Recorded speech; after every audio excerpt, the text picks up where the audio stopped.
हमें policy level पर भी पानी से जुड़ी परेशानियों के समाधान के लिए सरकारी नीतियां और ब्यूरोक्रेटिक प्रक्रियाओं से बाहर आना होगा। हमें प्रॉब्लम्स को पहचानने और उसके सॉल्यूशन को खोजने के लिए टेक्नोलॉजी को, इंडस्ट्री को और खासकर स्टार्टअप्स को साथ जोड़ना होगा। जियो सेंसिंग और जियो मैपिंग जैसी टेक्निकों से हमें इस दिशा में काफी मदद मिल सकती है। साथियों, हर घर तक पानी पहुंचाने के लिए जल जीवन मिशन आपके राज्य का एक बड़ा डेवलपमेंट पैरामीटर हो है। कई राज्यों ने इसमें अच्छा काम किया है। कई राज्य इस दिशा में आगे बढ़ रहे हैं। अब हमें यह सुनिश्चित करना है कि एक बार यह व्यवस्था बन गई तो आगे उनकी देखरेख भी उतने ही अच्छे ढंग से चलती है। ग्राम पंचायतें जल जीवन मिशन का नेतृत्व करें और काम पूरा होने के बाद ये सर्टिफाई भी करें कि पर्याप्त और स्वच्छ पानी उपलब्ध हो गया है। हर ग्राम पंचायत मासिक या त्रैमासिक रिपोर्ट भी ऑनलाइन सबमिट कर सकती है कि उसके गांव में कितने घरों में नल से जल आ रहा है।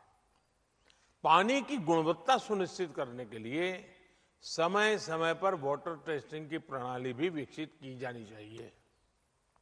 साथियों, हम सभी जानते हैं कि इंडस्ट्री और खेती दो ऐसे सेक्टर्स हैं जिसमें स्वाभाविक रूप से पानी की आवश्यकता बहुत रहती है।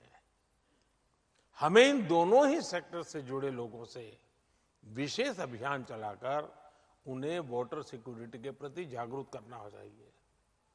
पानी की उपलब्धता के आधार पर ही क्रॉप डाइवर्सिफिकेशन हो, प्राकृतिक खेती हो, नेचुरल फार्मिंग खेती को बढ़ावा दिया जाए। कई जगह ऐसा देखने में आया है कि जहां प्राकृतिक खेती होती है, नेचुरल फार्मिंग की जा रही है, वहां जल संरक्षण के भी सकारात्मक प्रभाव दिखाई दिया है। साथियों, प्रधानमंत्री कृषि सिंचाई योजना के तहत सभी राज्यों में तेजी से काम हो रहा है। इसके अंतर्गत पर ड्रॉप मोर क्रॉप अभियान की शुरुआत की गई थी। इस स्कीम के तहत देश में अब तक 70 लाख हेक्टेयर से ज्यादा जमीन माइक्रो इरिगेशन के दायरे में लाई जा चुकी है। सभी राज्यों को माइक्रो इरिगेशन को लगातार बढ़ावा देना चाहिए। ये जल संरक्षण के लिए बहुत आवश्यक योजना है। अब डायरेक्ट कैनाल की जगह पाइपलाइन आधारित नई योजनाएं लाई जा रही है। इसको और भी आगे ले जाने की जरूरत है। साथियों, जल संरक्षण के लिए केंद्र ने अटल भूजल संरक्षण योजना की शुरुआत की है। ये एक संवेदनशील अभियान है और इसे उतनी ही संवेदनशीलता से आगे बढ़ाने की जरूरत है। भूजल प्रबंधन के लिए बनाए गए प्राधिकरण सख्ती से इस दिशा में काम करे, ये भी जरूरी है। भूजल रिचार्ज के लिए सभी जिलों में बड़े पैमाने पर वाटर शेड का काम होना जरूरी है। और मैं तो चाहूंगा कि मनरेगा में सबसे अधिक काम पानी के लिए करना चाहिए। पहाड़ी क्षेत्रों में स्प्रिंग शेड को पुनर्जीवित करने का कार्यक्रम शुरू किया गया है। इस पर तेजी से काम करना होगा। जल संरक्षण के लिए आपके राज्य में वन क्षेत्रों को बढ़ाना वो भी उतना ही जरूरी है। इसके लिए पर्यावरण मंत्रालय और जल मंत्रालय साथ मिलकर काम करें। लगातार पानी पहुंचाने के लिए जरूरी है कि पानी के सभी स्थानीय स्रोतों के संरक्षण पर भी ध्यान दिया जाए। ग्राम पंचायतें अपने लिए अगले 5 साल का एक्शन प्लान भी बनाएं। पानी को केंद्र में रख करके बनाएं, जिसमें पानी सप्लाई से लेकर स्वच्छता और वेस्ट मैनेजमेंट तक का रोड मैप हो। किस गांव में कितना पानी आवश्यक है और उसके लिए क्या काम हो सकता है, इसके आधार पर कुछ राज्यों में पंचायत स्तर पर वाटर बजट तैयार किया गया है। इसे भी दूसरे राज्यों द्वारा अपनाया जा सकता है। हाल के वर्षों में हमने देखा है कि कैच द रेन अभियान, उसने एक आकर्षण तो पैदा किया है, लेकिन सफलता के लिए अभी बहुत कुछ करना जरूरी है। बहुत आवश्यक है कि इस तरह के अभियान राज्य सरकार की रोजमर्रा की गतिविधि का एक सहज स्वभाव बन जाना चाहिए। राज्य सरकार के सालाना अभियान का वो अनिवार्य हिस्सा हो जाना चाहिए। और इस तरह के अभियान के लिए बारिश का इंतजार करने के बजाय बारिश से पहले ही सारी प्लानिंग करना बहुत जरूरी है। साथियों, इस बजट में सरकार ने सर्कुलर इकोनॉमी पर बहुत जोर दिया है। जल संरक्षण के क्षेत्र में भी सर्कुलर इकोनॉमी की बड़ी भूमिका है। जब ट्रीटेड वाटर को रीयूज किया जाता है, फ्रेश वाटर को कंजर्व किया जाता है, तो उससे पूरे इकोसिस्टम को बहुत लाभ होता है। इसलिए पानी का ट्रीटमेंट, पानी की रिसाइकलिंग आवश्यक है। राज्यों द्वारा विभिन्न कार्यों में ट्रीटेड वाटर का इस्तेमाल बढ़ाने की योजना, और उसमें वेस्ट में से बेस्ट इनकम भी होती है। आपको लोकल नीड्स की मैपिंग करनी होगी, उस हिसाब से योजनाएं बनानी होगी। हमें एक और बात ध्यान रखनी है, हमारी नदियां, हमारी वाटर बॉडीज पूरे वाटर इकोसिस्टम का सबसे अहम हिस्सा होते हैं। हमारी कोई भी नदी या वाटर बॉडी बाहरी कारकों से प्रदूषित न हो, इसके लिए हमें हर राज्य में वेस्ट मैनेजमेंट और सीवेज ट्रीटमेंट का नेटवर्क बनाना होगा। ट्रीटेड वाटर का दोबारा इस्तेमाल हो, इसके लिए भी हमें प्रभावी व्यवस्था पर ध्यान देना होगा। नमामि गंगे मिशन को टेम्पलेट बनाकर बाकी राज्य भी अपने यहां नदियों के संरक्षण और पुनर्जीवन के लिए ऐसे ही अभियान शुरू कर सकते हैं। साथियों, पानी कोलैबोरेशन और कोऑर्डिनेशन का विषय बने, राज्यों के बीच कोऑपरेशन का विषय बने, यह है हम सबकी जिम्मेदारी है। और आप तो देख रहे हैं एक और इशू, अर्बनाइजेशन बहुत तेजी से बढ़ रहा है। बहुत तेजी से हमारी आबादी अर्बनाइजेशन की दिशा में बढ़ने वाली है। अर्बन डेवलपमेंट इतना तेजी से होता है तो पानी के विषय में अभी से सोचना पड़ेगा। सीवेज की व्यवस्था अभी से सोचनी पड़ेगी, सीवेज ट्रीटमेंट की व्यवस्था अभी से सोचनी पड़ेगी।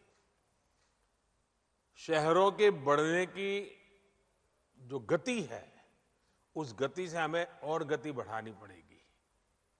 मैं आशा करता हूं कि हम इस समिट में हर एक के अनुभव को साझा करेंगे, बहुत ही सार्थक चर्चा होगी, निश्चित कार्य योजना बनेगी और एक संकल्प बन करके आप इसको सिद्धि प्राप्त करने के लिए आगे बढ़ेंगे। हर राज्य अपने राज्य के नागरिकों की सुख सुविधा के लिए, नागरिकों के कर्तव्य पर भी बल देते हुए और सरकार का पानी के प्रति प्राथमिकता वाला काम अगर हम करेंगे तो मुझे विश्वास के साथ कह सकता हूं कि इस वाटर कॉन्फ्रेंस के लिए हम एक बहुत आशाओं के साथ आगे बढ़ेंगे। मेरी आपको बहुत बहुत शुभकामनाएं हैं। धन्यवाद।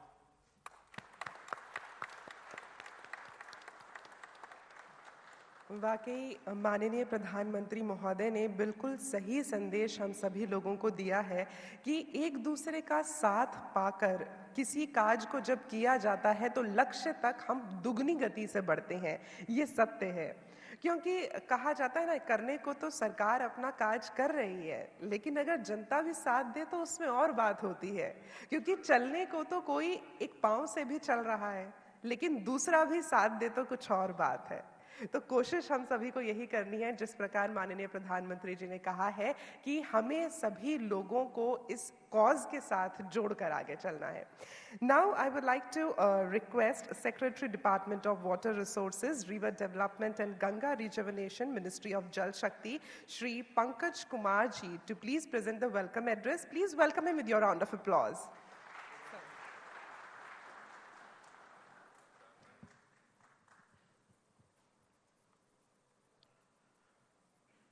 Honorable Chief Minister of Madhya Pradesh, Shri Shivraj Singh Chauhan ji,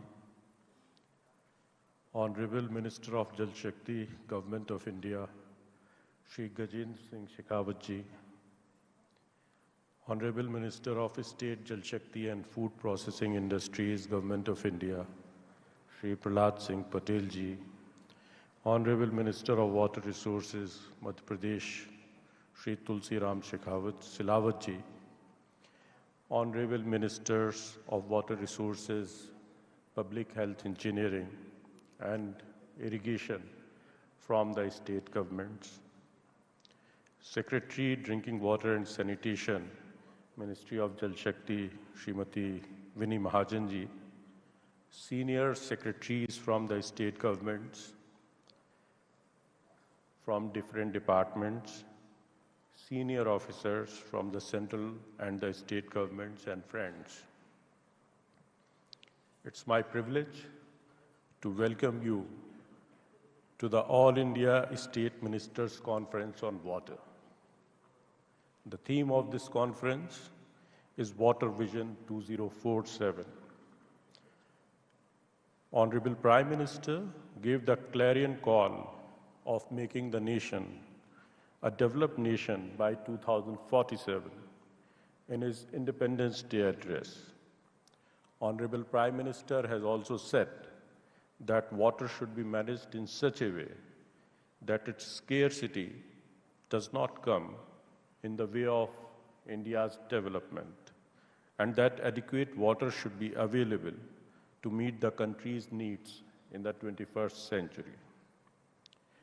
It is in this context that this All India Annual State Ministers Conference on Water has been organized.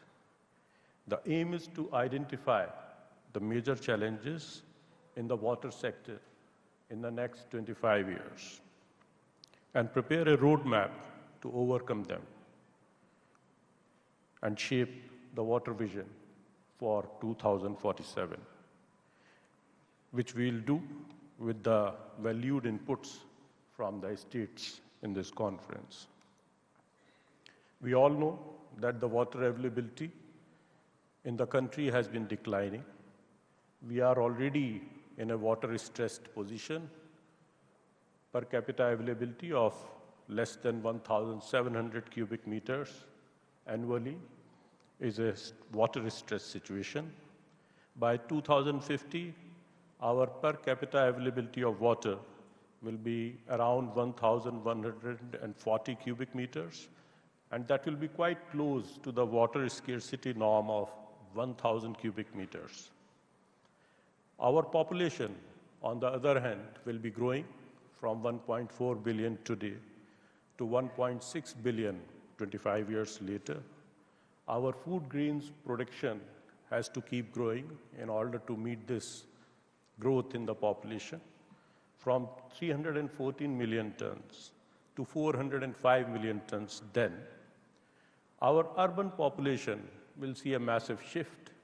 From 35% from now, it will go up to 53%. And about 350 million people will shift to the urban areas.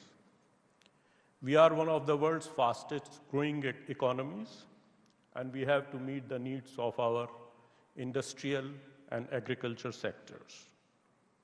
We have to keep our commitment to the people under Jal Jeevan Mission to supply them 55 liters per capita per day of water on a sustainable basis.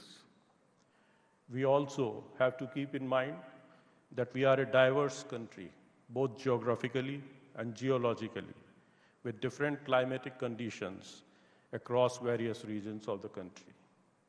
And on top of all these challenges, we have to contend with the increase in variability of rainfall with climate change. The task before us, therefore, is to do more with less. Obviously, the efficiency with which we use water has to go up substantially if we have to meet our aspirations for 2047. We have to look at the entire water sector. Honorable Prime Minister, in his message today, has indicated several lines on which we can proceed. I would just pose 10 questions.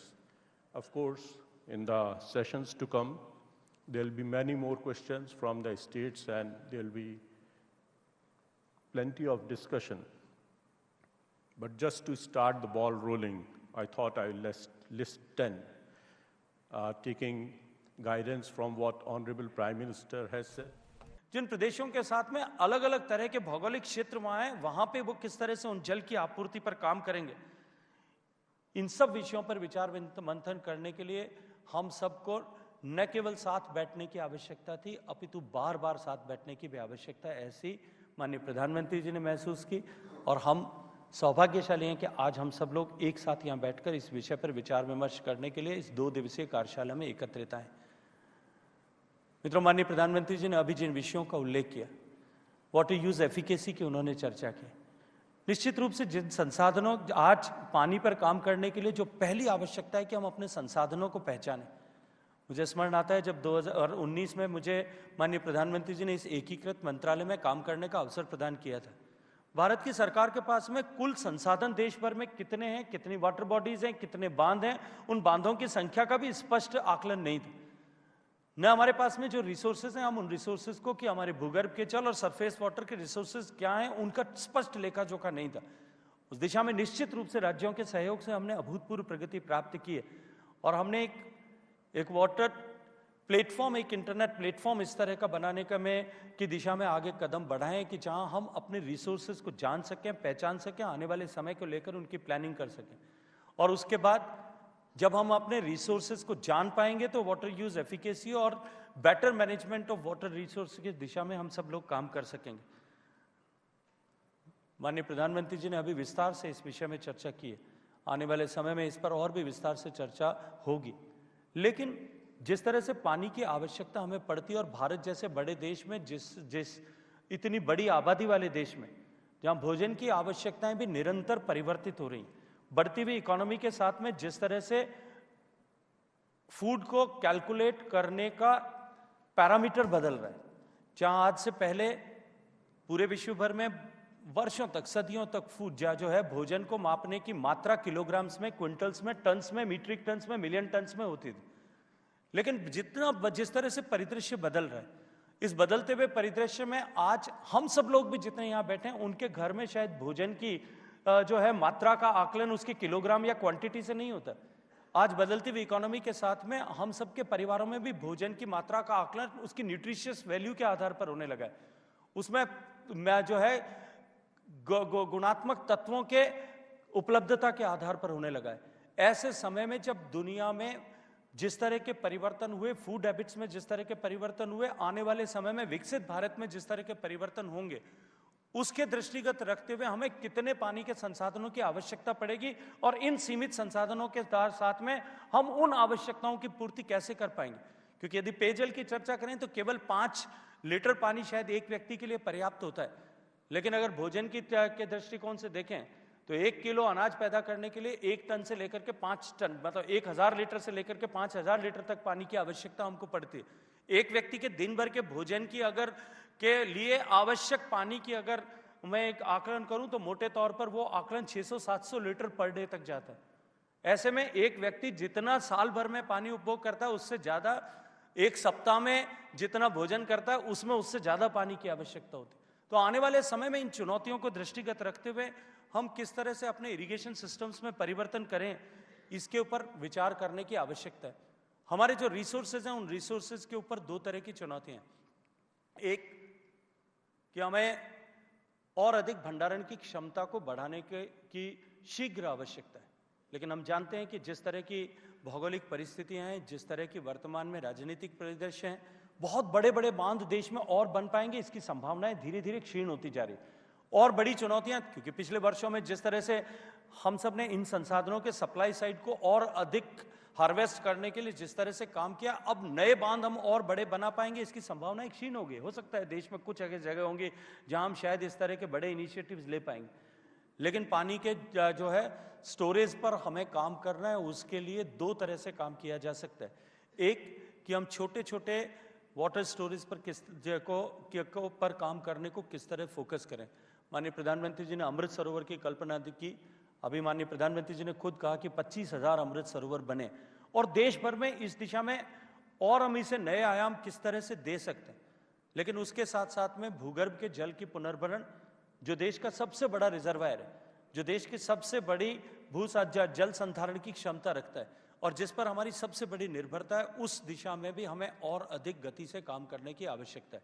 हालांकि मुझे प्रसन्नता है कि पिछले वर्षों में हमने जिस तरह से इस दिशा में प्रयास किए हैं और इस प्रयासों को लेकर के जिस तरह से अवेयरनेस बढ़ी है, उस अवेयरनेस के चलते देश में जिस तरह से राज्यों की सरकारों ने एफर्ट्स किए हैं, चाहे मध्य प्रदेश की सरकार ने किए होंगे, गुजरात में माननीय मुख्यमंत्री के नाते आदरणीय प्रधानमंत्री जी ने सुजलाम सुफलाम योजना चलाई होगी, राजस्थान में मुख्यमंत्री जल स्वावलंबन योजना चली होगी, आंध्र प्रदेश में नीरू चेट्टू चली होगी, बिहार में जो है जल जीवन हरियाली मिशन चला होगा, अन्य प्रदेशों ने भी, मध्य महाराष्ट्र ने जलयुक्त शिविर किया होगा, अन्य सभी प्रदेशों ने जिस तरह के इनिशिएटिव्स लिए। माननीय प्रधानमंत्री जी ने जल शक्ति अभियान की संकल्पना जिस तरह से देश को दी पिछले 3-4 साल से, जिस प्रकार उस पर काम हुआ है, विभिन्न सामाजिक संस्थाओं ने, एनजीओज ने, सेलिब्रिटीज ने, इंडिविजुअल्स ने, पंचायतों ने जिस तरह से इस सब पे काम किया है, उसका परिणाम हम सबको दिखाई देने लगा है। अभी जो हाल ही में हमने ग्राउंड वाटर डेटा रिपोर्ट जो पब्लिश की है, उसके परिणाम बहुत सुखद बयार का एहसास हम सबको कराते हैं कि हम सब के समन्वित प्रयासों से जो पानी के भूगर्भ के जल का स्तर निरंतर गिर रहा था, जो ओवर एक्सप्लॉइटेड ब्लॉक्स का नंबर था, वो नंबर निरंतर बढ़ता जाता था। अब की पहली बार 2017 के बाद 2020 में और 20 के बाद 2022 की रिपोर्ट में हमने पाया है कि वो नंबर रिवर्स हुआ है। Over exploited number of blocks की संख्या घटी है, क्रिटिकल एंड सेमी क्रिटिकल की भी संख्या घटी है, और जबकि सेफ ब्लॉक्स का नंबर बढ़ा है। लेकिन अभी हमें इस दिशा में और अधिक काम करने की आवश्यकता, और अधिक फोकस्ड अप्रोच के साथ में काम करने की आवश्यकता है। हम जल के भंडारण की क्षमता को बढ़ा सकते हैं, लेकिन साथ ही साथ में एक चुनौती हम सबके सामने और भी है, और वो चुनौती ये है कि जिस तरह से हमारे जो एग्जिस्टिंग रिजर्वायर्स हैं, सेडिमेंटेशन के कारण से, दूसरी चुनौतियों के कारण से जिस तरह से उनकी स्टोरेज कैपेसिटी कम हो रही, ये निश्चित रूप से हम सबके लिए एक चिंता का विषय है। आज अगर देश के सारे जल संसाधन, जितने भी स्टोरेजेस हैं, बांध हैं, उन सब की अगर हम कल्पना करें, उन सब को मॉनिटाइज करें कि उन सब की आज की तारीख में जितनी लागत हो सकती है, जितनी उनकी वैल्यू हो सकती है, उसके परिप्रेक्ष्य में यदि प्रतिवर्ष होने वाले सेडिमेंटेशन के लॉस के अपेक्ष की हम तुलना करें, विवेचना करें, और उसके कारण से जितनी उनकी टोटल कैपेसिटी जो रिड्यूस होती है वो करें, तो हम शायद लाखों करोड़ रुपए का हर साल नुकसान हमको हो रहा है। और केवल मॉनिटरी लॉस नहीं, हमारी रिजर्वायर कैपेसिटी हम जितनी बढ़ा रहे हैं उसके सापेक्ष कुछ रिजर्वायर कैपेसिटी हमारी उसके कारण से कम भी हो रही है। हम सेडिमेंटेशन को रोकने के लिए किस तरह से सब लोग मिलकर के समन्वित प्रयास करें, ये निश्चित रूप से हम में से सब लोगों की जिम्मेदारी है, हम सब लोगों की प्राथमिक कर्तव्य है कि हमें इस पर काम करना है। और इन सब के लिए जिस तरह के इनिशिएटिव्स लेने की आवश्यकता है, हमारी नदियों में पानी का प्रवाह जिस तरह से घट रहा है, माननीय प्रधानमंत्री जी ने अभी स्प्रिंग शेड की चर्चा की है, ठीक उसी तरह से हम वेटलैंड्स के कंजर्वेशन पर किस तरह काम करें। वेटलैंड्स के साथ साथ में हम हमारे कैचमेंट एरिया के प्रोटेक्शन और उनके ऊपर उनके डिग्रेडेशन को रोकने के लिए किस तरह से काम करें, क्योंकि केवल सप्लाई साइड के मैनेजमेंट से अब काम नहीं चलने वाला है। हमको डिमांड साइड के साथ साथ में हमारी सप्लाई अनइंटरप्टेड बनी रहे, उस दिशा में भी हम सबको काम करने के लिए काम करने की चिंता करने की आवश्यकता है। और एक बहुत बड़ा विषय जिसकी चर्चा अभी माननीय प्रधानमंत्री जी ने भी की, और हमने अभी नेशनल वाटर रीयूज फ्रेमवर्क को जिसे लॉन्च किया है, ये एक बड़ी चुनौती है, क्योंकि इसके समाधान के साथ में हम दो तरह की विषयों को दो तरह की चुनौतियों पे पार पा सकते हैं। एक कि उसके कारण से जिस तरह से हमारे वाटर रिसोर्सेज कंटामिनेट हो रहे हैं उन्हें रोका जा सकता है, और दूसरा जो रिसाइकल्ड वाटर का रीयूज करके हम वाटर इकोसिस्टम में उतना ही क्वांटम ऑफ वाटर री इंट्रोड्यूस कर सकते हैं, हम नया इंड्यूस कर सकते हैं। इन सब विषयों पर हम सब लोग मिलकर के चर्चा करेंगे, बातचीत करेंगे। आने वाले 2 दिन में, आज से लेकर के कल शाम तक, हम सब लोग जो राज्य अपनी अपनी तैयारी के बारे में बात करेंगे। जैसे मैंने देश भर की परिस्थितियों के बारे में बात की, अपने अपने राज्य में जो है पानी की आज उपलब्धता, आज का आवश्यकता, आज की आबादी, आने वाले समय में उस तरह जो है 2047 में उस राज्य की आवश्यकता, आपूर्ति और उसको लेकर के बढ़ने वाले गैप को लेकर किस तरह की तैयारी है, इन सब विषयों पर हम राज्यों के बाद विचार सुनेंगे, जानेंगे। हम सब एक दूसरे से सीखेंगे। हम में से हर एक ने कहीं ना कहीं अपने अपने प्रदेश में कुछ न कुछ बहुत उत्कृष्ट किया है, जिससे दूसरे सभी लोग प्रेरणा ले सकते हैं। हम पीने के पानी की निर्बाध उपलब्धता को किस तरह से सुनिश्चित करेंगे। पीने के पानी की उपलब्धता पर जो सबसे बड़ा कार्यक्रम पूरी दुनिया भर में चल रहा है, और अगर दुनिया भर की परिप्रेक्ष्य में बात करूं तो भारत आज पानी के क्षेत्र में निवेश करने वाला, सबसे ज्यादा निवेश करने वाला देश है। लगभग 16 लाख करोड़ रुपए का निवेश हम जो है इस कालखंड में पानी के विभिन्न विषयों को लेकर के राज्य और देश की सरकार करने वाली है। ऐसी परिस्थिति में जो हम नया इंफ्रास्ट्रक्चर क्रिएट कर रहे हैं, उसको सस्टेनेबल बनाए रखने और उसके कारण से बढ़ने वाली चुनौतियों, इन सब के समाधान के विषय में भी हम सब लोग चर्चा करेंगे। और मैं ये मानता हूं कि ये बैठने का क्रम हमें निरंतर आगे बनाना पड़ेगा, और निरंतर हम इस विषय पर समग्रता के साथ में चर्चा करेंगे तो हम समाधान को प्राप्त कर सकेंगे। और आने वाले समय में देश के विकास और बढ़ती हुई अर्थव्यवस्था के बीच में पानी की निर्बाध उपलब्धता चुनौती न बने, इसको हम इंश्योर कर सकेंगे। आप सबको बहुत सारी शुभकामनाओं के साथ एक बार फिर मध्य प्रदेश के माननीय मुख्यमंत्री जी और इनकी सारी टीम को मैं धन्यवाद। One of the key elements that river carries is sediment as it moves from the hills to the deltas, finally joining the sea. Erosion, movement and deposition form the natural regulating processes of the river.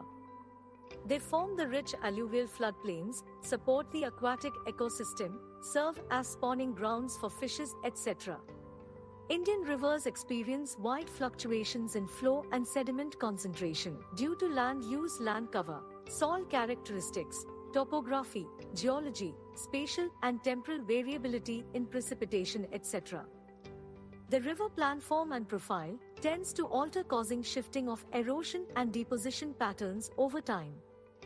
The unplanned protection works, rapid and unprecedented pace of development, deforestation in the river catchment, floodplain encroachment, and too many structural interventions in the river bed disturbs the natural processes and enhances the rate of erosion and deposition at certain sections of the river.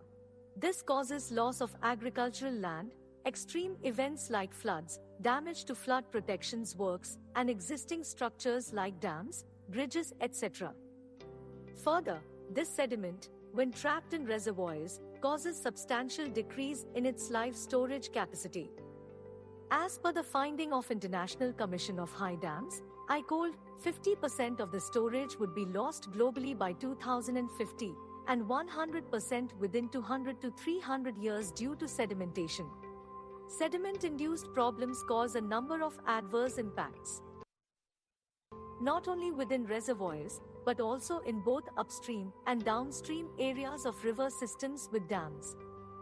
This gives us a glimpse of the importance of sediment management in our rivers and reservoirs. Neglecting to manage sediment in a sustainable way, either by a lack of adequate sediment management strategies or the cursory inclusion of sediment in generic policy and legislation, can result in costs to both society and the environment. By far, sediment lacks integrated, comprehensive, and river basin scale management frameworks. For a sensible sustainable sediment management, Department of Water Resources, RD and GR, Ministry of Jal Shakti, have come up with a national framework document that highlights the key issues related to sediment management. The document is prepared to take appropriate actions and measures by the concerned departments and other stakeholders. It is a culmination of suggestions and observations received from different stakeholders like states, UTs, and central ministries. The framework embodies the basic principles and approach of sediment management in rivers. Guidelines to be followed before desiltation dredging, beneficial uses of the dredged material, reservoir sediment management. The framework provides that sediment management should be backed by scientific studies. It should become a part of integrated river basin management plan. Provisions to safeguard the structural integrity of the barrage, other structures, etc. are also taken care of. We hope this framework will prove to be a swift action on the part of Center to guide the state government and other stakeholders for effective sediment management, maintaining the ecological integrity and sustaining economic growth.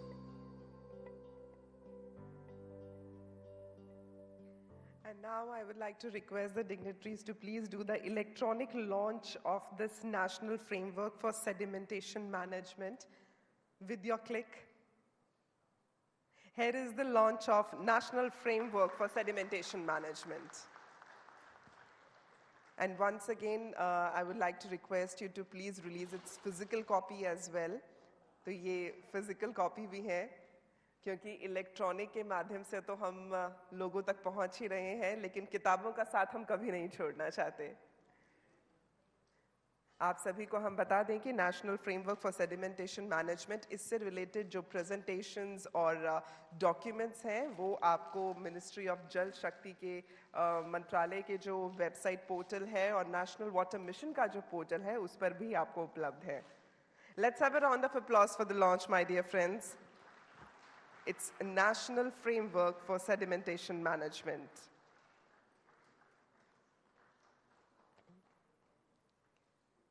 Thank you so much. और मित्रों, जैसा कि आज हमारा ये प्रथम अखिल भारतीय राज्य मंत्रियों का सम्मेलन जब सुबह प्रारंभ हुआ था और इसके आरंभ में हमें एक बहुत बड़ा साथ जो आज श्री शिवराज सिंह चौहान जी का मिला है, तो सुबह सुबह जब आकर आपने सबसे पहले कहा कि हम आप लोगों में से एक हैं, हम आपके अतिथि नहीं हैं, तो मैं कह सकती हूँ कि उससे इनके चरित्र की इस बात को हम बहुत अच्छे से समझ सकते हैं कि कद बढ़ा नहीं करते एड़ियां उठाने से, कद बढ़ा नहीं करते एड़ियां उठाने से, ऊंचाइयां मिलती हैं सिर झुकाने से। So my dear friends, let's welcome Shri Shivraj Singh Chauhan for the address. Please, sir.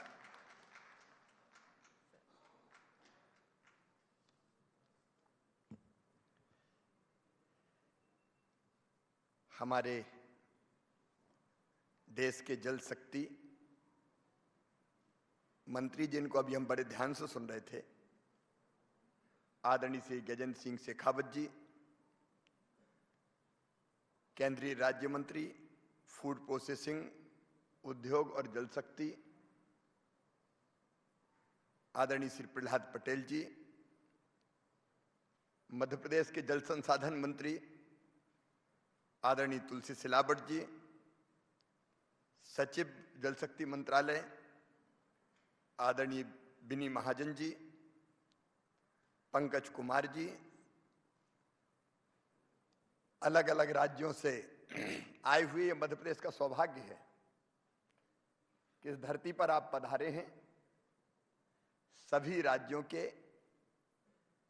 जल शक्ति या जल संसाधन मंत्री यहाँ पधारे हुए, ऐसे सभी हमारे मंत्री साथीगण और उपस्थित सभी मित्रों, सबसे पहले तो मैं आदरणीय प्रधानमंत्री जी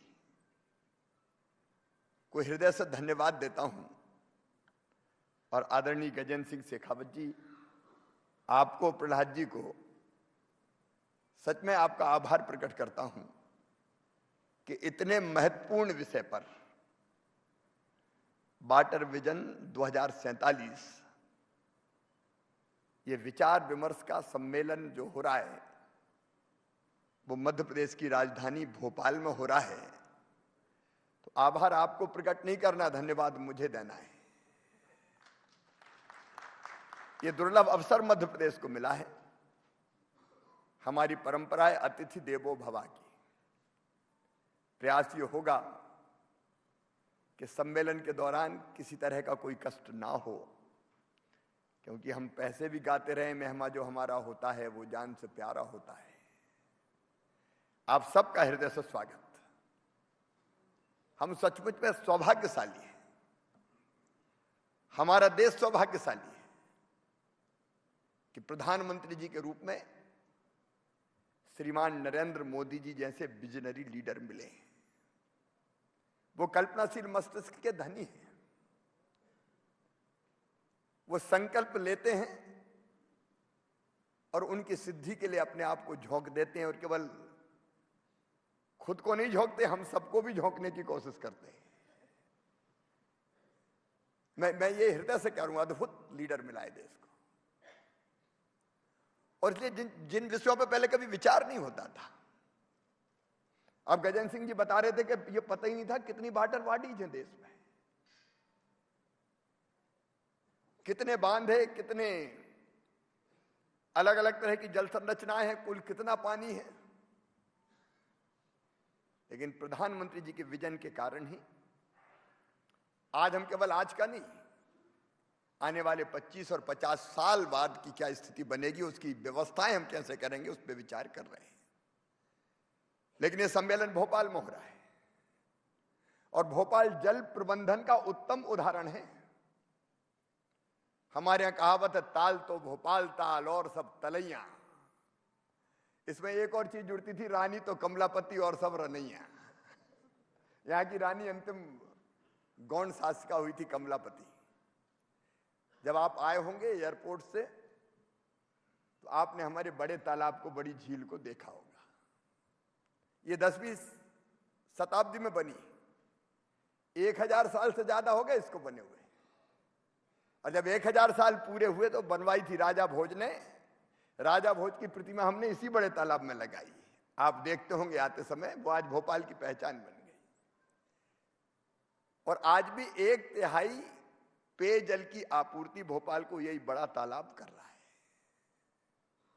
अगर ये तालाब ना हो तो भोपाल की पहचान ही खत्म हो जाए।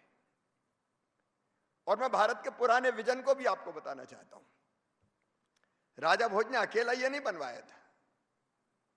ओरिजिनल जो भोजताल था वो भोजपुर के पास था। उन्होंने पत्थर की 2 दीवारें घाटी के बीच में खड़ी की और बिना सीमेंट के, बिना और किसी चीज का उपयोग किए, केवल 2 पत्थरों की दीवार के बीच में मिट्टी भर के एक 400 वर्ग किलोमीटर का बांध बनाया। 400 वर्ग किलोमीटर का। मंडीदीप, प्रहलाद जी जानते हैं, मंडीदीप द्वीप था उसमें। बाद में फिर कहानी है उसमें, सच्चाई थी कि लोग बताते थे राजा भोज ने इसलिए बनवाया था कि चर्म रोग, 9 नदी 99 नाले बांध के पानी इकट्ठा करो तो उसमें भी काम आएगा, बाकी काम आएगा। लेकिन एक हुसंगशाह हुए थे, उनके बेटा उसमें डूब गए थे तो उन्होंने तोड़वा दिया था इसको। तो बाद में वो जो जमीन खाली उसको आज भी ताल परगना कहते हैं। लेकिन ये बड़े बड़े बांध हमारे राजा, कुशल शासक प्रशासक। अब बुंदेलखंड की धरती पे प्रहलाद जी जहां से सांसद हैं, लगभग 2000 जल संरचनाएं चंदेलकालीन बनी। यह हमारी प्राचीन परंपरा भी है। हर गांव में तालाब होता था। मध्य प्रदेश के भी हर गांव में बिना तालाब के काम नहीं चलता था। बाद में धीरे धीरे तालाबों पे अतिक्रमण हो गए, जल संरचनाएं समाप्त हो गई। पानी हमने निकाला बहुत धरती के पेट से, लेकिन वापस धरती में भेजने का कोई प्रयत्न नहीं किया। और इसलिए धीरे धीरे पानी की समस्या खड़ी होती चली गई। अब विजन तो माननीय प्रधानमंत्री जी ने आपको बताया, जल शक्ति मंत्री जी ने आपके बीच में रखा। लेकिन मध्य प्रदेश में जो कुछ काम हुए हैं उस दृष्टि से मैं उसकी तरफ आपका ध्यान आकर्षित करना चाहता हूं। मध्य प्रदेश में 2003 के आसपास तक कुल सिंचाई की हमारी क्षमता थी 7.5 लाख हेक्टेयर। अब हमारा राज्य कृषि प्रधान राज्य, तो मैंने पानी बचाने के लिए नहीं गजेंद्र सिंह जी, हमने ये सोच के कि बिना सिंचाई के काम चल नहीं सकता, इसलिए बाकी चीजें बाद में करो, सबसे पहले बांध बनाओ, जल संरचनाएं बनाओ, इनके बिना काम चल नहीं सकता। आज मुझे बताते हुए प्रसन्नता है कि 7.5 लाख हेक्टेयर क्षमता थी पुराने जमाने में, राजा नवाब अंग्रेज सबके मिला के। वो बढ़ के मध्य प्रदेश की धरती पर अब हो गई है। हमारे जल संसाधन मंत्री बैठे हैं, 45 लाख हेक्टर। और अभी जो हमारा काम चल रहा है वो 65 लाख हेक्टर के लिए चल रहा है। लगभग 60,000 करोड़ रुपए के काम हमारे जल संरचनाएं बनाने के चल रहे हैं। और जैसा माननीय प्रधानमंत्री जी ने कहा, आदरणीय शेखावत जी ने कहा, अब हम नहरें नहीं बना रहे, प्रेशराइज्ड पाइपलाइन बिछाओ और 2.5 हेक्टर का जो चक है वहां आपके पाइप का मुंह छोड़ दो, जहां किसान अपना ड्रिप और स्प्रिंकलर का सिस्टम लगा के अपने खेत में सिंचाई करेगा। और मुझे यह बताते हुए प्रसन्नता है, इसके कारण हमने 75% ज्यादा सिंचाई की है उसी पानी में जो कैनाल से बहता था। पुराने जमाने में कच्ची कैनाल थी, वो तो हमने पक्की की। लेकिन कोशिश ये रही कि पानी। और इसके बाद एक जलाभिषेक अभियान हमने 2007 में प्रारंभ किया। गांव का पानी गांव में, खेत का पानी खेत में। ये नारा बहुत लगाया जाता है, लेकिन मध्य प्रदेश में जलाभिषेक अभियान, जिलों में जल संसद, ब्लॉक में जल सम्मेलन और गांव में जल यात्राएं। प्रधानमंत्री जी ने कहा जनता को जोड़े बिना काम चलेगा नहीं, जब तक जन सहभागिता नहीं होगी। और एक घटना मुझे याद आती, जब मैं पहली बार विधायक बना 90 में, तो एक गांव में मैं गया जीतने के बाद। अब मेरा जबरदस्त स्वागत हुआ। जब जीत के जाते हैं पहली बार तो बड़ा स्वागत होता है। और उन्हें आसपास के 25-30 गांव, हमारे यहाँ भंडारे होते हैं, उनको भोजन के लिए बुला लिया कि विधायक जी आ रहे हैं, चलो भंडारा होगा। भंडारा, हजारों लोग, सभा भी हुई। तो सभा में मुझे एक मांग पत्र दिया गया और मांग पत्र में ये लिखा था, हमारे गांव में पीने के पानी का एकमात्र स्रोत है कुआं, और 3 साल से उस कुएं की सफाई नहीं हुई, इसलिए उसका पानी गंदा हो गया और वो गंदा पानी गांव के लोग पी रहे हैं, इसलिए सफाई के लिए कृपया 5,000 रुपया दें। तो मैंने सहज ही पूछ लिया कि ये भोजन, भंडारा, स्वागत, इसमें कितना खर्चा हुआ? अरे क्या लगे, हो गया 1,50,000 हो गए होंगे। मैंने कहा भंडारे में 50,000, 1 लाख खर्चा कर चुके, और पीने के पानी के लिए 5,000 रुपया कुएं की सफाई के लिए। तो कहने देखो साहब, आप विधायक जीत के आए हो तो आपका स्वागत करना हमारा काम है, लेकिन कुएं की सफाई करना हमारा काम नहीं है, वो सरकार का काम है, हम नहीं जानते। ये उत्तर था उस समय। ये मानसिकता का सवाल है। जब तक जन सहभागिता ना आए तब तक चीजें बनती नहीं है। और जलाभिषेक अभियान गांव-गांव जोड़ने का हम लोगों ने प्रयास किया।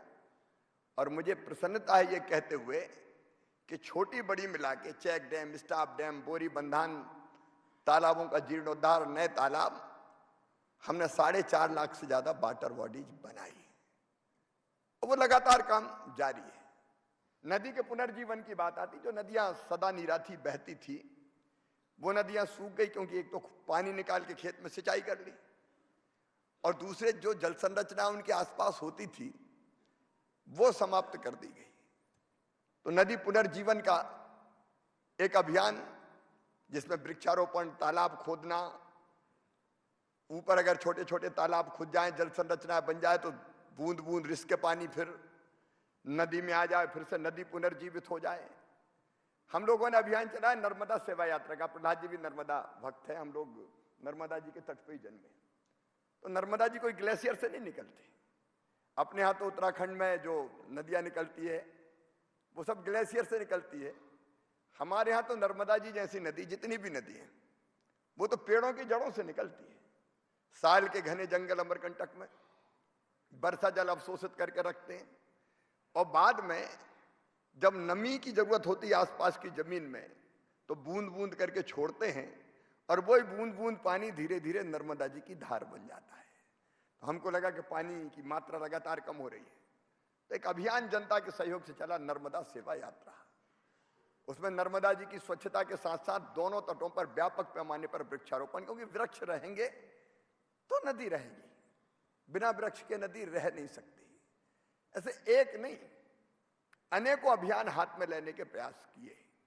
और मैं मानता हूं कि वाटर विजन गंभीरता से सोच के सारे राज्य बनाएंगे ही। मध्य प्रदेश भी अपनी जल नीति बना रहा है, गजेंद्र सिंह जी। उसमें काफी व्यापक विचार विमर्श हो गया और मुझे लगता है कि हम 1-1.5 महीने में मध्य प्रदेश की जल नीति, जिसमें सारे एस्पेक्ट्स शामिल होंगे, सारे आयाम शामिल करने का हम प्रयास करेंगे। पानी हम कैसे बचाएं, पानी हम कैसे बढ़ाएं, वर्षा जल को कैसे हम रोक के रखें। आपने जो वेस्ट वाटर है उसको रिसाइकिल करके फिर से हम कैसे, अब इंदौर वाटर प्लस शहर है हमारा, वाटर प्लस शहर है हमारा, वो प्रयोग निरंतर मध्य प्रदेश में हम करने के प्रयास कर रहे हैं। फिर सिंचाई में कम पानी कैसे लगे। अब जल जीवन मिशन और जल संसाधन, हमारे विजेंद्र यादव बैठे हैं, जल जीवन मिशन का काम देख रहे हैं मंत्री जी हमारे, लगभग 50,000 करोड़ रुपए के काम चल रहे हैं। मुझे बताते हुए प्रसन्नता है कि पहले हम केवल 14% घरों को नल से जल देते थे, इस समय लगभग 54,000 घरों को हम नल से जल देने का काम कर रहे हैं, 47% तक पहुंचे। तो जितने भी आयाम होते पानी के, उनको जोड़कर एक बेहतर जल नीति बनाने का प्रयोग मध्य प्रदेश कर रहा है। मैं बहुत लंबी बात नहीं करूंगा कि मैं जल का महत्व समझाऊं, प्रधानमंत्री जी ने जो बात कही है वो दोहराऊं, या फिर गजेंद्र सिंह जी ने जो विजन रखा है मैं फिर, हाँ, हमारे यहाँ प्रहलाद जी याद दिला रहे खेत तालाब, एक प्रयोग हुआ कि खेत में ही तालाब बना, और एक नहीं अनेकों जिलों में, जिसमें दमोह भी शामिल है, देवास भी शामिल है, भोपाल शामिल है, आसपास के जिले शामिल है। बलराम ताल करके एक योजना बनी जिसमें तय किया कि अपने खेत में तालाब खोदो, और उसमें कुछ किसान लगाए, कुछ सरकार लगाए। एक उदाहरण और मैं दूंगा, मैं जब सांसद बना तो बेतवा नदी मेरे संसदीय क्षेत्र से होकर गुजरती है। उस समय सांसदों को सांसद निधि मिली और उसमें अधिकतम 25 लाख रुपए हम खर्च कर सकते थे। तो एक बात मेरे दिमाग में आई कि 1,50,000, 25,000 कहीं सीमेंट कंक्रीट की रोड के लिए, कहीं मुरम और गिट्टी की रोड के लिए देने के बजाय कोई बड़ा काम करें। तो बेतवा में हमने एक स्टॉप डैम बनाया, बड़ा स्टॉप डैम, उसके कारण 14 किलोमीटर तक पानी रुक गया। अब पहले लोगों को कल्पना नहीं थी कि बड़े स्टॉप डैम का फायदा क्या होगा। बाद में दोनों तटों पे तो लोगों ने सिंचाई के लिए उस पानी को लिया ही, लेकिन आसपास 10-10 किलोमीटर तक जो कुएं और ट्यूबवेल सूख गए थे उनमें फिर से पानी आ गया। अब इतना असर होगा ये मुझे भी पता नहीं था। उसके बाद तो हर जगह डिमांड हुई कि स्टॉप डैम बनाओ, स्टॉप डैम बनाओ, स्टॉप डैम बनाओ। तो स्टॉप डैम की श्रृंखलाएं हम लोगों ने मध्य प्रदेश में अनेकों नदियों पर बनाना प्रारंभ किया। आप और हम सब ये अच्छी तरह जानते हैं। अभी आपने संचालिका महोदया ने जो सुनाया रहीम के जमाने में, रहीमन पानी राखिए बिन पानी सब सून, पानी मिले न उबरे मोती मानस चून। और केवल रहीम ने नहीं कहा, तुलसीदास जी ने कहा क्षिति जल पावक गगन समीरा, पंच तत्व है अधम शरीरा। आज नहीं, हमारे वेदों में कहा गया, ऋषियों ने, जलो बे आपा, जल ही अमृत है। जरूरत उस अमृत को सहेज के रखने की है। और प्रधानमंत्री जी ने जितने आयाम बताए उसके, उन सब आयामों पे आप विचार करेंगे। पेयजल चाहिए, अर्बनाइजेशन की बात आई, 50% पॉपुलेशन अब शहरों में रहेगी, तो शुद्ध पीने का पानी उसका इंतजाम करके हमको रखना होगा। सतही जल उसको हम कैसे बेहतर रख सकते। बांधों की आपने बात बताई कि धीरे धीरे सिल्ट जमा हो रही है। अब तुलसी जी बैठे, हम लोगों ने योजना बनाई डीसिल्टिंग की बांधों में, और उसमें जो प्रयोग हम कर रहे हैं वो अभी तो सुखदायी है। कुछ कंपनियां सामने आई जो कह रही कि डीसिल्ट करके मिट्टी हम ले जाएंगे, पैसा नहीं लगेगा, उल्टे हमको पैसा देंगे वो, क्योंकि वो बांधों की तलहटी की जो मिट्टी है बहुत उपजाऊ है, उसके दूसरे कई उपयोग है। तो डीसिल्टिंग का काम कैसे हो, जो पुराने बांध है वो बांध बना के बचा के रखे जाएं, उसका काम ऐसे ही स्वच्छता से संबंधित पानी के जो बाकी विषय है अर्बनाइजेशन के कारण, उन सब के लिए खेती का पानी हमारे लिए महत्वपूर्ण है। कम पानी में खेती कैसे हो, अब ये एक बड़ा विषय है। कई बार अब मध्य प्रदेश में तो 3-3 फसल ले रहे हैं। प्रहलाद जी के जिले में भी नरसिंहपुर, होशंगाबाद, सीहोर, रायसेन 3 फसलें लेते हैं। और गर्मी में भी हमारे किसान तो बहुत मेहनती है, लेकिन उसका दूसरा परिणाम घातक होता है। गर्मी में जब वो फसल बोते हैं तीसरे मूंग की, तो गर्मी में पानी निकालते हैं ट्यूबवेल चला के, अब उसमें हर चौथे पांचवें दिन फिर पानी लगता है और भरपूर पानी लगता है। तो हमको खेती के बारे में भी प्रधानमंत्री जी मोटे अनाज की बात करते हैं, कम पानी की फसलें कैसे हो सकती है उसकी तरफ हमको ध्यान देना पड़ेगा। अब मध्य प्रदेश में तो गेहूं, फिर चावल और फिर मूंग, तीन फसलें। हालत यह कि इस साल 1,29,00,000 मीट्रिक टन गेहूं तो हमने खरीदा जो हम प्रिक्योर करते हैं, और इतने ही गेहूं बाकी बाजारों में बिका। तो पैदावार बम्पर है लेकिन पानी भी बम्पर लग रहा है। तो फसलों का उत्पादन भी चाहिए, लेकिन कम पानी में कैसे फसलें हो जाए उसकी भी चिंता हमको करनी पड़ेगी। और इसलिए मैं मानता हूं कि इन सब चीजों को देखते हुए ये जो वाटर विजन पर हमारे सभी राज्यों के मंत्री आज यहां बैठे हैं, आप चिंतन करेंगे, मंथन करेंगे, इस मंथन से अमृत निकलेगा और प्रधानमंत्री जी की जो मंशा है 47 तक का वाटर विजन बनाने की, उसके लिए क्या क्या करें उसका रास्ता निकलेगा। और आपके मंथन से जो अमृत निकलेगा उसको मध्य प्रदेश की धरती पर भी जनता तक पहुंचाने में जनता के साथ हम कोई कसर नहीं छोड़ेंगे। जन भागीदारी आवश्यक है, जन भागीदारी आवश्यक है। प्रधानमंत्री जी ने जैसा कहा, एक बार जनता की मानसिकता बन गई तो सारी चीजें फिर अपने आप होने लगती है। 5 चीजें मध्य प्रदेश में हम चलाते हैं। एक, स्वच्छता। मुझे कहते हुए प्रसन्नता है कि स्वच्छता में मध्य प्रदेश देश में, केवल इंदौर ने तो छक्का मारा लेकिन मध्य प्रदेश भी नंबर 1 पर है। दूसरा हमारा अभियान चलता है पानी बचाओ अभियान, उसके कई तरह के कार्यक्रम हम निरंतर लगातार करते रहते हैं, जिनमें से कुछ के उदाहरण दिए। तीसरा बेटी बचाओ अभियान। चौथा और है ऊर्जा संरक्षण। हम एक ऊर्जा साक्षरता अभियान चला रहे हैं। बिजली बचाना बिजली बनाने के बराबर है, और बिजली बनाने में भी पानी लगता है। हम सब लोग जानते हैं उद्योगों की जो आवश्यकता है उसके लिए कितना पानी लगेगा।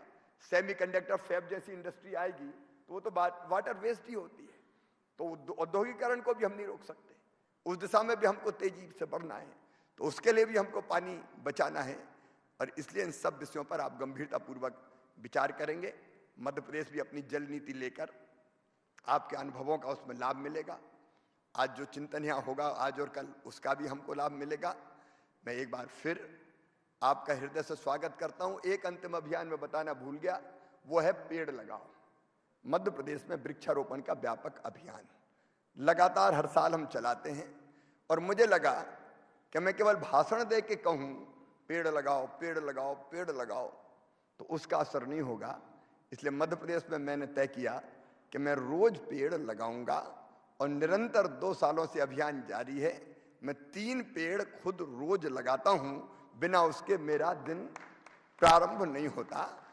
भोपाल में जब रहता हूं तो एक स्थान नियत है, आसपास काफी पेड़ लगे हैं और लगातार लगाता हूं। बाहर कहीं जाता हूं तो जो स्थान मिलता है वहां लगाता हूं। मैं गजेंद्र सिंह जी की अनुमति से आप सबसे ये निवेदन कर रहा हूं कि देखिए, वाटर विजन 2047 का ये सम्मेलन पानी बचाने में एक मील का पत्थर साबित होगा।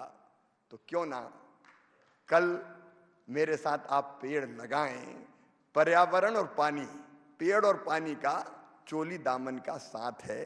उसी गार्डन में, उस गार्डन का नाम हम देंगे वाटर विजन गार्डन। जो आपका सम्मेलन हो रहा है, उस सम्मेलन की स्मृतियों को वो अक्षुण्ण रखेगा।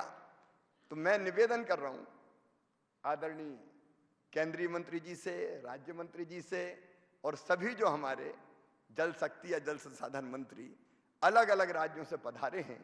कल यहाँ सत्र प्रारंभ होने, यहाँ से 5 मिनट की दूरी पर ही है वो स्थान। तो ये सत्र प्रारंभ होने के पहले जो समय आप तय कर देंगे, आइए हम सब पेड़ लगाकर भी जल बचाने का संदेश पूरे देश को दें, और उस वाटर विजन गार्डन को हम बहुत संभाल के रखेंगे, और आने वाले समय में ऐसा बनाएंगे कि लोग पानी बचाने के लिए उस गार्डन को याद करें। तो मैं आप सबको निमंत्रण देता हूं कि आइए कल पेड़ लगाकर भी एक सार्थक शुरुआत करें। एक बार मैं फिर आपका यहाँ हृदय से स्वागत करता हूं, अभिनंदन करता हूं, और ये सौभाग्य मानता हूं कि इतने महत्वपूर्ण विषय पर मध्य प्रदेश में सम्मेलन हो रहा है। ये हमारा सौभाग्य है, उसके लिए फिर से आपका आभार प्रकट करता हूं। एक बार फिर आप सबका हृदय से स्वागत, बहुत बहुत धन्यवाद, प्रणाम, नमस्कार। धन्यवाद महोदय। बिल्कुल सही कहा आपने कि पानी का और वृक्षों का चोली दामन का साथ है और हम लोगों को उस साथ को बनाए रखना है। और जैसा कि सर ने ये निमंत्रण हम सभी लोगों को दिया ही है, तो हम बिल्कुल कोशिश करेंगे कि ना केवल यहाँ बल्कि अपने रोज़मर्रा के जीवन में भी हम इस कृत्य को अपना सकें जिस प्रकार आपने अपनाया है। तो आपका बहुत बहुत धन्यवाद सर। और अब क्योंकि जल Shakti Abhiyan catch the rain ये एक बहुत बड़ा कैंपेन रहा है, तो इस कैंपेन के अंदर जो बेस्ट प्रैक्टिसेस हैं उसके ऊपर एक शॉर्ट फिल्म हम आपको दिखाना चाहेंगे, and after that we are going to have its e launch. So may we please have the video on best practices under Jal Shakti Abhiyan catch the rain. भाइयों और बहनों, 21वीं सदी के भारत के लिए पानी की पर्याप्त उपलब्धता बहुत महत्वपूर्ण फैक्टर है। पानी हर घर, हर खेत की जरूरत तो है ही, जीवन के अर्थव्यवस्था के हर पहलू के लिए ये बहुत जरूरी है। आज जब हम तेज गति से विकास की बात कर रहे हैं, प्रयास कर रहे हैं, तो ये वाटर सिक्योरिटी के बिना, प्रभावी वाटर मैनेजमेंट के बिना संभव ही नहीं है। भारत के विकास का विजन, भारत की आत्मनिर्भरता का विजन हमारे जल स्रोतों पर निर्भर है, हमारी वाटर कनेक्टिविटी पर निर्भर है।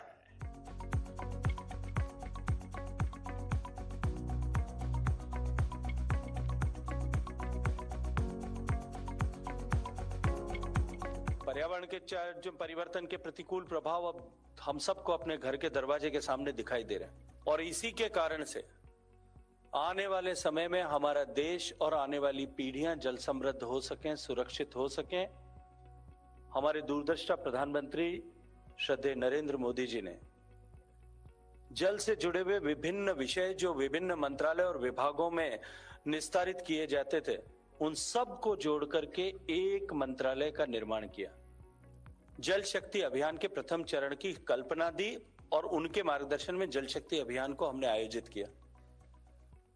256 ऐसे जिले आइडेंटिफाई किए गए और उन 256 जिलों में देश की सरकार के joint secretary and above level के ऐसे अधिकारी, उनके साथ में वैज्ञानिक, उनके साथ में हमारे हाइड्रोलॉजी के एक्सपर्ट्स, इंजीनियर्स, उनकी टीम बनाकर के उन 256 जिलों में जिनको जहां सबसे ज्यादा प्रॉब्लम्स थी, ऐसी इस दृष्टिकोण से जिनको आइडेंटिफाई किया था, वहां जाकर के वहां इस तरह का वायुमंडल बने, वहां इस तरह की चेतना जागृत हो, वहां इस तरह की बातचीत हो, वहां ट्रेडिशनल वाटर बॉडीज के रिवाइवल के लिए काम करें, वहां एफोरेस्टेशन के लिए काम करें, वहां वाटर कंजर्वेशन की एक्टिविटीज को बढ़ाने के लिए काम करें, water harvesting, ground water recharge, इस तरह की एक्टिविटीज को मल्टीप्लाई करने के लिए एक इकोसिस्टम वहां पर बनाए। इस दृष्टिकोण से वहां जाकर के काम किया। जो सरकार की डिफरेंट स्टेट गवर्नमेंट या गवर्नमेंट ऑफ इंडिया की जो स्कीम्स है, उन स्कीम्स के आधार पर या लोगों के पीपल्स पार्टिसिपेशन के रास्ते से 5 लाख से ज्यादा स्ट्रक्चर्स का या तो रिन्यूअल हुआ या रिवाइवल उनका होकर के हमने उसको सफलता प्राप्त की कि हम उनको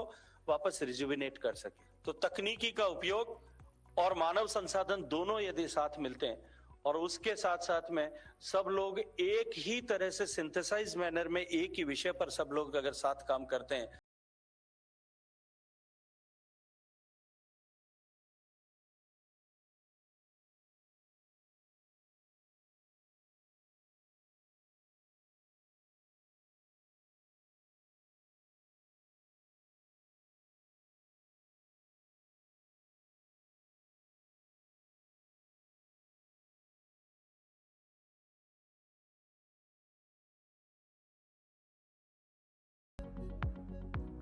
So I would like to request the dignitaries to please e-launch this best practices under Jal Shakti Abhiyan Catch the Rain.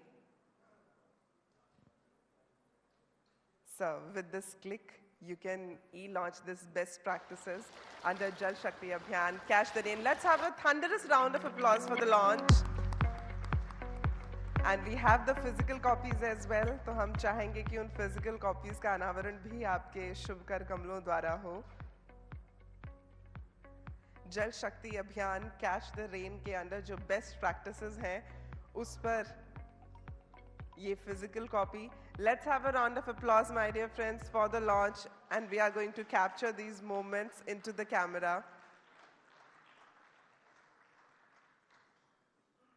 Thank you so much sir.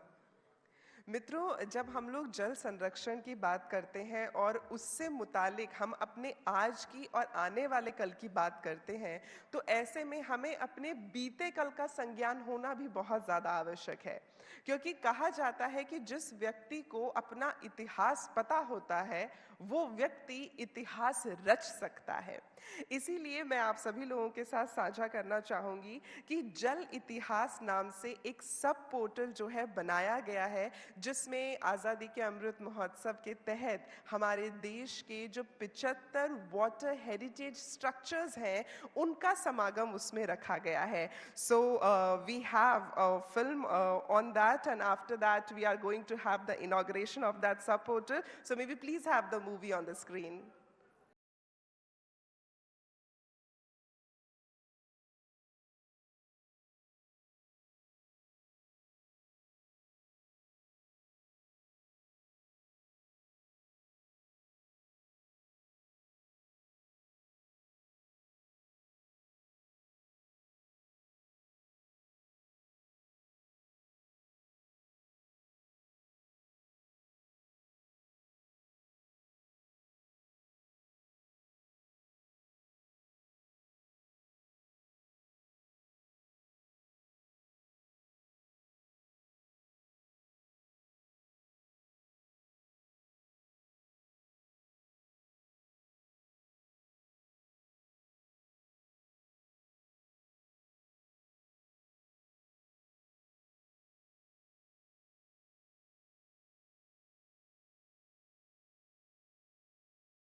सम्मुख वाटर विजन 2047 को साकार करने की दिशा में जल इतिहास पोर्टल लॉन्च करने जा रहा है।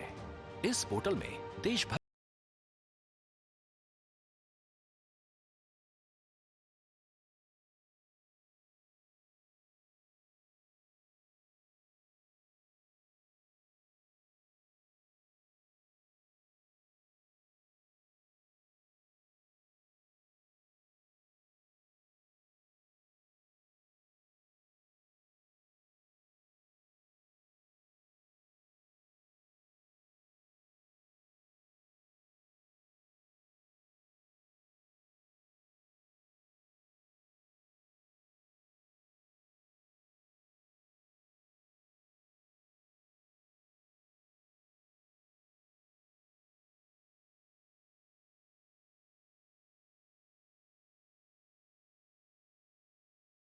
तो मित्रों, ये है हमारा जल इतिहास। तो आपकी तालियां तो बनती हैं इसके लिए, एक बार जोरदार तालियां हो जाएं।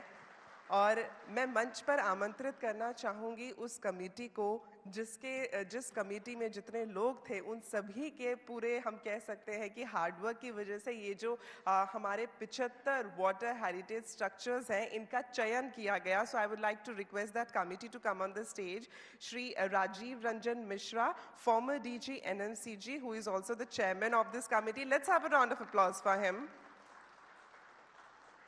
And I would also like to request Shri Sanjeev Mehrotra ji, scientist D member from CGWB to join in. I think शायद उनकी तबीयत ठीक नहीं है तो he is not here, but I'll request Manu Bhatnagar ji, Principal Director in Tech, Shri SM Dikshit ji, Advisor Tech NWM Member Secretary to please join us on the stage.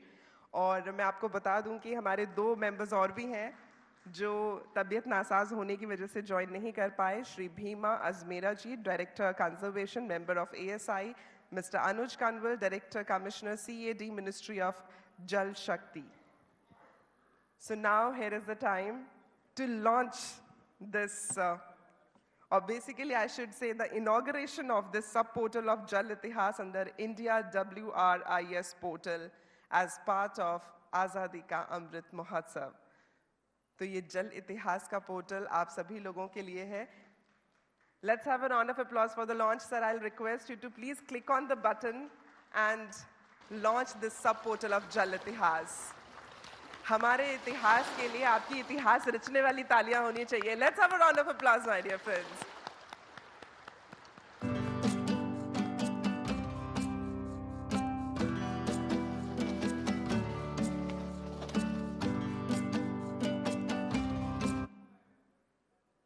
Thank you so much. Thanks a lot. तो पीकू मंच पर आ गया है और पीकू हमसे यही कह रहा है कि जल का संरक्षण भी करना है, जल के आने वाले कल के बारे में भी सोचना है और जल के बीते कल को स्वयं से जोड़कर रखना है. So now I would like to request Secretary Department of Drinking Water and Sanitation Ministry of Jal Shakti Government of India, Madam Vinnie Mahajan, to please present the vote of thanks. Let's have a round of applause for her.